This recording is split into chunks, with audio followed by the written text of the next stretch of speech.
Hey guys, George at SoundTraxx here, and today we're going to show you how to install the new TSU-KN1 into this Kato N-Scale F3. So first off, let's talk about what you get with the KN1 decoder. So the first thing, of course, is the decoder itself. We have the KN1. You'll notice there's no LEDs soldered to the circuit board, and when that's intentional, we're going to cover that here in just a minute, and we're going to show you how to do that. The next up, you get one of our Minikube speakers. This is the Minikube 3. And so you'll notice there's the two terminals, one here on each edge. These are your plus and minus. And it does have an enclosure built onto it, so you get that in there. You also get two LEDs. So if you have front and rear LEDs on the decoder or on your model, you'll be able to solder them in. Like I said, we're going to talk about that here in just a little bit. You get a small segment of purple wire because you have to be able to connect the speakers. So we're going to take our purple wire, we're going to connect to the speaker, and then we're going to connect to the speaker terminals on the decoder. And then the last thing you'll get is a small section of Kato tape that we will use to insulate the motor from the track power. So we're going to go ahead and get started on this model. So first thing, we look at this, we have this circuit board right here on the top. This is the motherboard, and underneath of this is where the terminals for the motor are connected to the track pickup strips, which are located here and along the length of the body. So we have to get to that and insulate those motor terminals. So first thing we need to do is we need to pop the cab interior up and out of the way. So there's just 4 little tabs or pins that lock into place, 2 on each side. So we can gently spread this side apart and pop out the cab interior. This just pops right out. We'll set that aside, exposing our entire circuit board. So the next thing, you have this gray plastic piece right here, and this is what is locking this down. There's a tab here at the back. This one is rigid, but this one is removable and allows us to remove the circuit board. So what we're going to do is we're just going to get underneath this tab with our X-Acto knife, and we're just going to gently twist, and it's going to pop right up and out of the way. So again, we're going to set it aside and make sure that we don't lose it, because it's going to be instrumental to getting this back together. So now, the only thing left holding our motherboard in place is this small little pin. So we simply pull the circuit board forward to release, and there's our circuit board. Now on the underside here, you can see that these strips are where the track power pick up, and then the motor terminals will lock into that as well, and we're about to insulate that. So for the moment, we're going to take this circuit board and we're going to set it aside. So next, we have our motor terminals, and our motor terminals are located right here. That's these 2 tabs that stick up, and when that circuit board is in place, it presses these motor terminals down against the track power. So what we have to do is we have to insulate that. So I have a Sharpie here, and what we're going to do is we're going to mark where on the where on this metal strip that we need to do the insulation.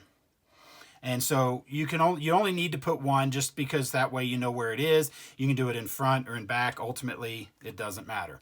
So we're done with the Sharpie. We're going to throw it away. Next up, we're going to take these tabs, these motor tabs, and we're going to slightly bend them up so that they are vertical. Now, when we're doing this, all we're doing is we're making sure that they're no longer touching those metal strips that are our track power. And these are the metal strips that pick up track power. Underneath on the trucks, there's a small tab that sticks up, and then this metal strip just basically rides on top of that. And so that's how you get your track power in. With these motor tabs touching that, of course, everything is wired direct. So we're going to insulate that. So very carefully, we want to make sure we pull out these one strip at a time. And we're just going to get a knife slightly fitted underneath and twist. You'll notice the front of the track power clip is underneath this gray plastic on the front and on the rear. So we have to pull it out from under there without bending or creasing this metal strip. So you can see it just easily pops out. We'll grab the other side, pull it out from under the motor tab, and there we go. So now that we have the metal strip for the motor, or for the track pickups, loose, we notice our dot right here. So now we're going to take our Kato tape. Now, we supply you quite a bit, but you're only going to need to go around this metal clip once. If you go too many times, it'll become too thick and then stuff won't sit together properly. So what we're going to do is we're just going to take a base measurement and say, okay, this should be all we need. So we're going to cut a little bit of this tape, a little more than what we need. We're going to peel it up,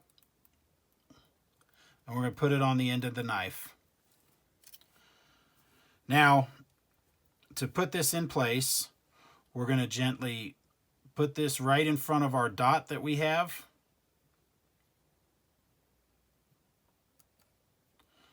Just like that. Now, when we wrap this around, remember, we only want to go around it one time. So we're going to go under and over. And so we're around there one time. So you can trim off some excess here on the inside. So again, take care not to actually bend or damage the shape of this piece of metal. So we're just simply going to cut a little piece off. And there we go. Now our first installation is done. Now we're going to install this back. So again, you want to make sure that the ends of this metal are underneath the gray plastic, but you also want to make sure it's under and between the motor tab. Also, when you're doing this, make sure that your tape lines up and make sure it is properly insulated. So now that we've done that on the rear, now we're going to do this on the front. We're going to make sure that this is embedded into the gray plastic, and this is probably a better task for a pair of tweezers. So we're going to make sure this metal strip is in place. All right, the one side is done, everything's lined up, and as we can see, the insulative tape is underneath the motor line. So now we're going to do the same thing for the other side, and we'll be right back. So now that we've got both sides insulated, and again, check the alignment, make sure that the motor tabs are around the tape and not beside it, because otherwise you could potentially cause some damage. So that tape insulates the track power from the motor leads. So the next thing we need to do is we need to solder the LEDs to our circuit board. Now this is the front of the decoder. And if you look at the underside, you'll see the labeling of the plus and the minus. And so you want to make sure that you get that right. The long lead on the LED is the anode, which is your positive. The short lead is your cathode, which is the negative side. All right, so now we're going to solder our LED to the circuit board. Now this is going to be the front of the circuit board as labeled by the F and the arrow on the underside. And then as we mentioned, the plus and minus terminals for our LED. So we're going to take this in this homemade contraption. This is just a small piece of basswood and a clothespin that allows us to hold our circuit board in place while we make our solder joints. Now what we're going to do is we're going to take our LED and we're going to match it in length. So we want to line up to make sure that the LED is at the proper length. So again, the long lead is our anode, and that is supposed to be on this side. So to turn it over, now like I said, we're going to take our measurements, and what we can do is we can either mark where this is, or we can just cut the end. And remember which side is which once you make your cut, because the long lead is no longer the long lead. But make sure you orient it properly while you're holding it. We're going to take some solder flux and put it on the ends here. Move our other board out of the way. Now we're going to grab our soldering iron, clean the tip off, get a little solder on the end of the iron here. Now we're going to line it up back where it was. And we're going to make our solder joint. Okay, now we're going to do the other lead.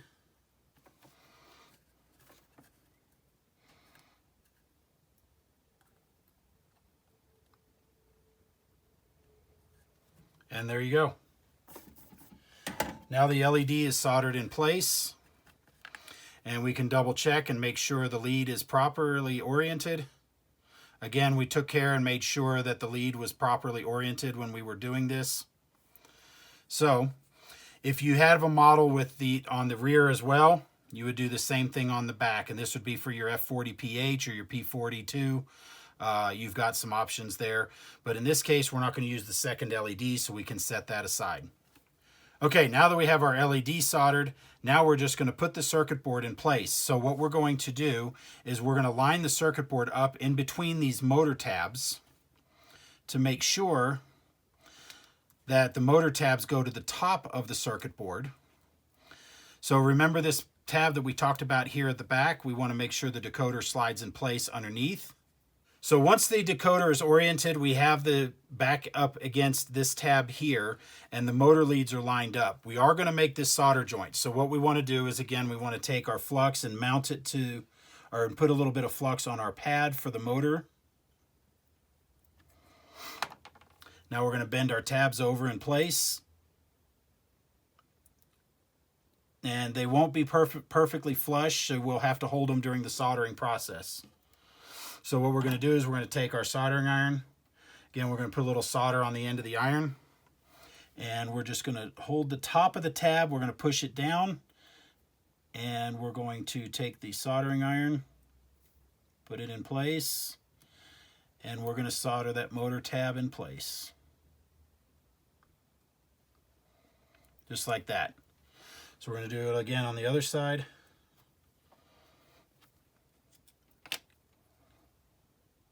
Push the tab down with our tweezers.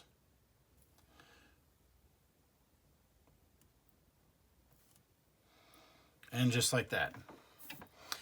Now once these are soldered in place, we can take our gray plastic clip and we're going to just press it down and snap it into place to lock the decoder in. All right, at this point we can go test the model, make sure the track power works, make sure the lights work, everything, and then we can come back and do the speaker. Okay, we see a blue pilot light, so we know we have track power. We have our headlight. The headlight works. Let's test motion. We have forward. We have reverse. Everything looks like it works. So let's go upstairs. We'll test and we'll install the speaker, and this install will be done. Okay, now that everything works, we know our lights work, we know everything works, now we're going to install the speaker. Now the speaker, you notice, has a baffle built onto it, but it's held in place with a rubber band. Now this joint right here where the speaker matches is a little loose, so what we're going to do, which is why the rubber band's there to hold it in place, what we're going to do is we're going to put a dab of glue on the edge to kind of hold it in place. So what we're going to do is we're going to take a little CA, put it onto a business card, former business card, or a business card of a competing sound system. We're going to take a toothpick, and we're just going to take a little dab of the glue, put it on the end of the toothpick, and then we're just going to touch a little bit right here to the edge, because we just want to make sure it holds the speaker in place. And we're going to do the same thing to the other side. Right there on that edge. Again, we're just tacking it in place to make sure it stays. Cyanoacrylate glue will dry fairly quickly, so while that's drying, we can take this and set it aside, throw it away. Now we're going to take our wire and we're going to solder it to the two terminals on the ends of the speaker here. So what we're going to do is we're going to unravel the speaker wire that's come with the decoder. We're going to strip and insulate the ends. So I'm going to get my wire strippers, and we're just going to strip just a little tiny bit off the end of the wire here. Doesn't need to be much. And then we're going to do the same thing on the other end of the wire. Now, I realize it's going to be a single piece of wire, but once we know the length of where to connect it, we can cut the wire short and into two pieces. There we go. Now what we're going to do with this is we're going to tin the ends of the wire. So we're going to twist the strands of the wire to make sure everything is tucked in. Just like that. We're going to grab our flux, put a little bit of flux on the end of the wire, and we're going to tin the ends to make sure that we have no frayed wires, and make sure that when we make this joint to the speaker, because we don't have a big solder pad, So we want to make sure that the ends of these wires are clean and concise and ready to be soldered. So there you go. The ends of those wires are tinned, but we can shorten the wires. So we're just going to shorten, we're going to cut, I don't know, maybe a 32nd of an inch off the end of this because we don't need much exposed. So now with our speaker, again, we can get our soldering tool here. We can mount the speaker into the tool. We're going to put a little bit of flux here on the connection. And we're going to take our wire, put a little solder on the end of the iron, and we're going to make our connection. Just like that. Now we're going to turn this around, and we're going to do the same thing on the other side. Now this is where you can also use a pair of tweezers to hold the wire in place if you'd rather than your fingers. And just like that. So now what we're going to do is we're going to mount the speaker in place. And this speaker will actually fit nice and snug right here in this little spot. So what we're going to do is we're going to take a little dab of silicone. So now we can get our business card again, and we can put a little bit of silicone on the end. Now again, we're going to use our toothpick, put a little dab of this right here on this gray plastic. Now we're going to take the rubber band off of our speaker. So on this F unit, you see this recession here in the weight. Well, we have this little ridge on the edge of the speaker, and we simply line it up, mount it into place, and then once it's in there, we'll let that silicone cure to hold the speaker in place to make sure that it doesn't rattle around loose in the shell. Okay, so now we've cut the wires to length. We've stripped and tinned the ends of the wire like we showed you in the video in the past. So now our speaker terminals are right here, our S plus and our S minus. So what we're going to do is we're just going to put a little dab of flux on the joint. We're going to get our soldering iron and put a little solder on the end. Now we're going to get our wires and hold them in place with our tweezers. We're going to connect the one lead first. Okay, I'm going to grab our second lead. We're going to go to the other terminal. We'll solder it in place. And just like that, we have our speakers in place and soldered. Let's go down and test it on the layout. All right, let's apply track power. We have sound.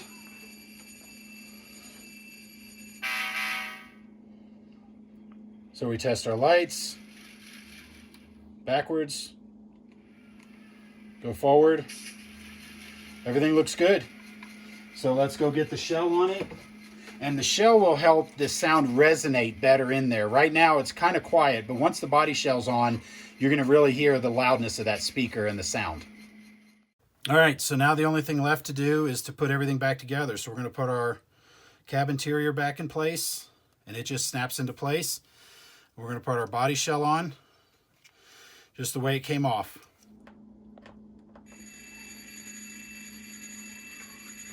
So we have track power. We have horn, we have front light. We're going to move forward. Now we're going to move in reverse. Another successful installation. So guys, I hope this has been helpful for you. If you have any questions or problems, reach out to us at support@soundtraxx.com. We'll do our best to help you. Guys, thank you very much. We appreciate you watching.